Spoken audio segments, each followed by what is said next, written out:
a Bolívia i fa 6 anys que visc a Catalunya. Actualment estic com a becària postdoctoral.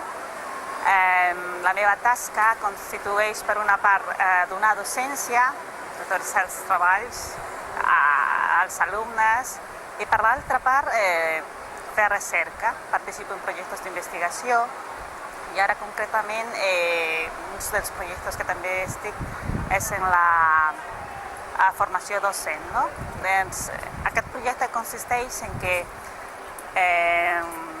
fem una reunió o 2 reunions davant de tot el professorat, els preguntem les mancances que tenen, llavors fem accions formatives a mida de les necessitats que tenen els professors.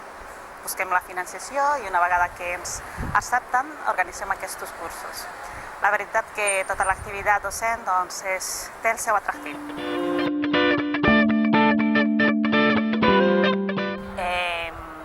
Quan estava finalitzant la carrera de Dret tenia la intenció de continuar amb una especialització, llavors vaig a mirar l'oferta de màsters de les universitats espanyoles i vaig a trobar que a la Universitat Rovira i Virgili hi havia un màster en Dret de l'Empresa que m'interessava molt per el seu contingut i llavors em vaig venir per fer aquests estudis.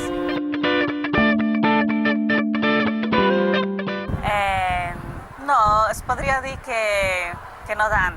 Quan vaig a començar les primeres classes, alguns dels nostres companys, atès que érem pocs estrangers, ens parlaven per respecte en castellà, però veia també que ells mateixos conversaven en català. Llavors, en aquest moment m'havia adonat que si jo volia integrar-me amb ells, compartir més amb ells, doncs tenia que aprendre el català i vaig a prendre aquesta decisió.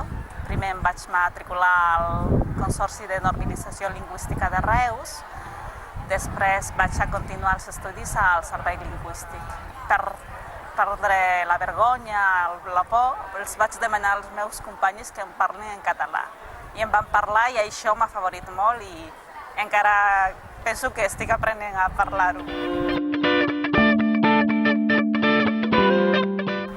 M'ha agradat en realitat tot, perquè, clar, vaig arribar a aquesta ciutat, m'ha agradat des d'un principi el seu menjar, el clima, la platja, el mar.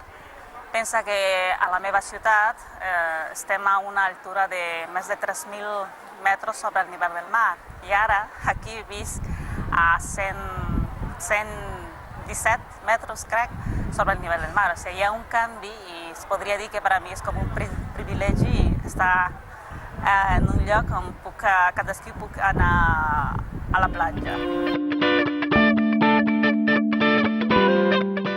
A mi m'agradaria viure a Catalunya, voldria que els meus fills siguin de Catalunya i a veure si es pot treballar aquí i puc continuar, encantada, voldria continuar aquí.